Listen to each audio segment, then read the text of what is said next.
আসসালামু আলাইকুম রহমতুল্লাহি ওয়া বারাকাতুহু। আল্লাহ রাব্বুল আলামিনের কঠোর 5টি সতর্কবাণী। এক, জিনার ধারের কাছেও যেও না, এটি লজ্জাজনক ও ধ্বংসের পথ। সূরা আল ইসরা 1732। 2, যারা পাপের মাঝে আনন্দ খোঁজে তারা কি আল্লাহর শাস্তিকে ভয় পায় না?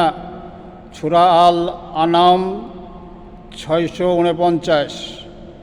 3, একটি পাপ কিন্তু তার পরিণতি ভয়ঙ্কর, দুনিয়া ও আখিরাতের অপমান ও আযাব। সূরা আল নিসা 123। 4, জিনা শুধু শরীর নয়, আত্মাকেও জ্বালিয়ে দেয়। সূরা আল তাফাফিন 83/14। 5, আল্লাহ তাআলা যেখানে নিষেধ করেছেন সেখানে সুখ খুঁজো না। সূরা আত-তাওবা 997।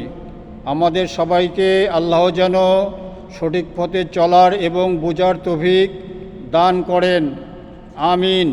তো বন্ধুরা, সবাই ভালো থাকবেন। আল্লাহ হাফেজ।